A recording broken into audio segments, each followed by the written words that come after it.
मैं हूं निशित और आज आपके लिए लेकर आया हूं चाणक्य नीति का छठा अध्याय लेकर।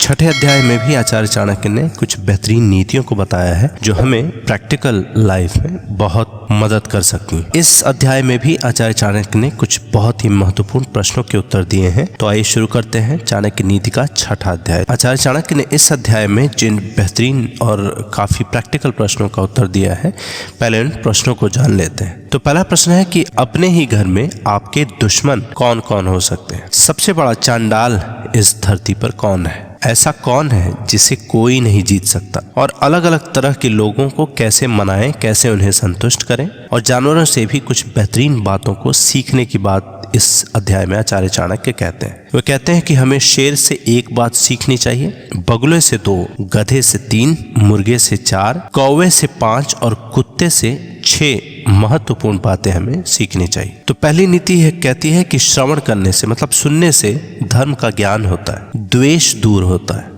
ज्ञान की प्राप्ति होती है और माया की आसक्ति से मुक्ति होती है। और फिर पक्षियों में कौवा नीच होता है, सबसे नीच पक्षियों में कौवा होता है। पशुओं में कुत्ता नीच होता है।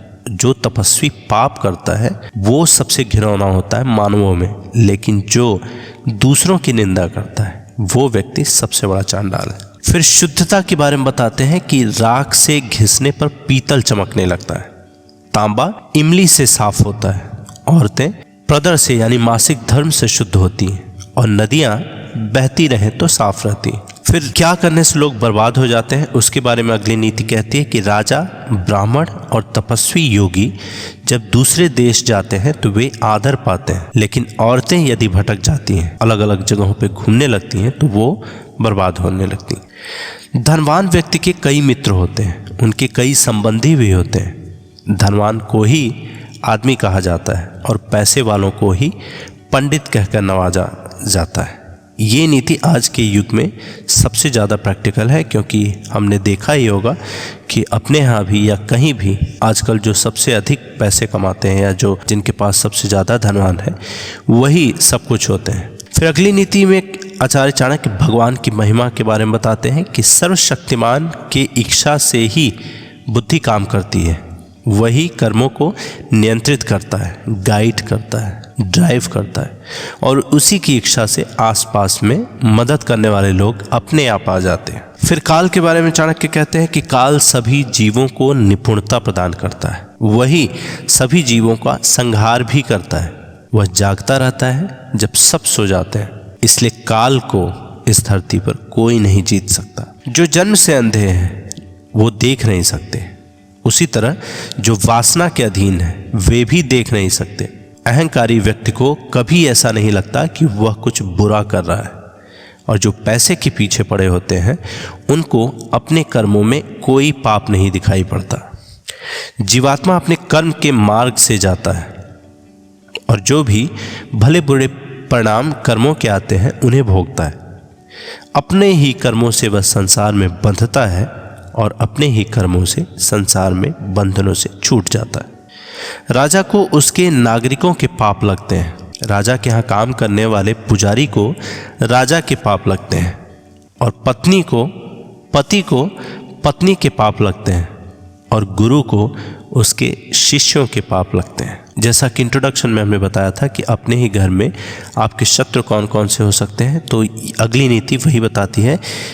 तो अपने ही घर में व्यक्ति के ये शत्रु हो सकते हैं। यदि किसी का पिता हरदम कर्ज में डूबा रहता है तो वो शत्रु के समान ही है। यदि किसी की माँ दूसरे पुरुष का संग करती है तो वो भी शत्रु के समान ही है। यदि एक सुंदर पत्नी है वो भी एक शत्रु के समान है, और वो लड़का या वो संतान जिसने शिक्षा प्राप्त नहीं की वो भी आपके शत्रु के समान ही है। एक लालची व्यक्ति को भेंट देकर संतुष्ट करें। फिर से मैं आपको याद दिलाना चाहूँगा कि इंट्रोडक्शन में जैसा हमने बताया था कि अलग अलग लोगों को अपने फ़ायदे के लिए कैसे मनाएं, उसी की बात इस नीति में आचार्य चाणक्य कह रहे हैं। तो वो कहते हैं कि जो लालची आदमी को अगर आपको संतुष्ट करना है तो उसे गिफ्ट देकर, भेंट देकर संतुष्ट करें या मनाएं। एक कठोर आदमी को हाथ जोड़कर संतुष्ट कर लें। अगर वो नहीं मान रहा है तो उसकी आरजू मिन्नतें करके हाथ जोड़ करके उसको संतुष्ट कर लीजिए। वही एक सामान्य उपाय है, वही एक सबसे सरल उपाय है। अगर एक मूर्ख है उसको आपको संतुष्ट करना है तो उसे सम्मान देकर, इज्जत प्रतिष्ठा देकर संतुष्ट कीजिए, मनाइए। लेकिन अगर एक विद्वान आदमी है, अगर आपको उसको संतुष्ट करना है तो उससे सच बोलिए, झूठ मत बोलिए।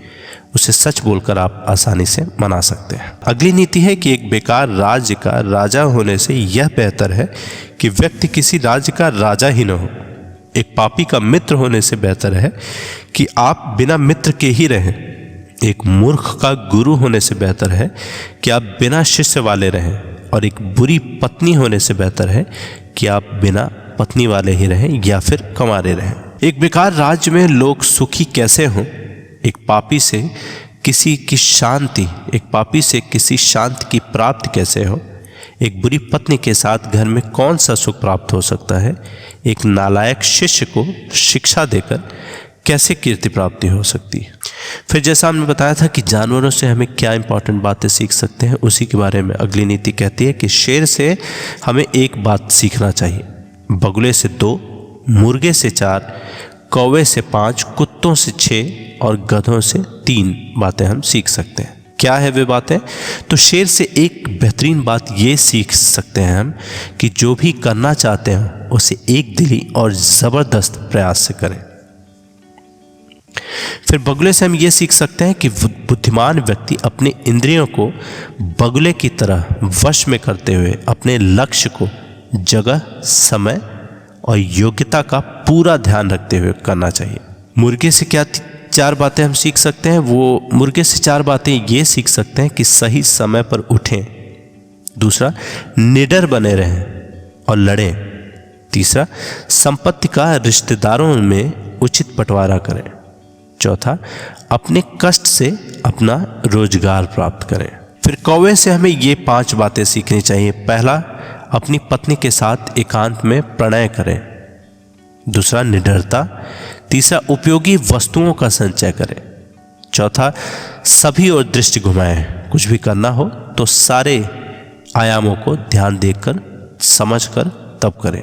5वां, दूसरों पर आसानी से विश्वास ना करें। कौवा कभी किसी पे विश्वास नहीं करता है। कुत्ते से ये बातें सीख सकते हैं कि बहुत भूख होने पर भी अगर खाने को कुछ नहीं मिले या एकदम कम मिले तो भी संतोष करें। अगर बहुत गहरी नींद में भी हो तो भी एक क्षण में उठ जाएं। तीसरी बात, अपने स्वामी के प्रति बेहिचक ईमानदारी रखें। और 5वां, हमेशा निडर रहें। फिर गधे से हम ये 3 बातें सीख सकते हैं कि अपना बोझ ढोना कभी न छोड़ें।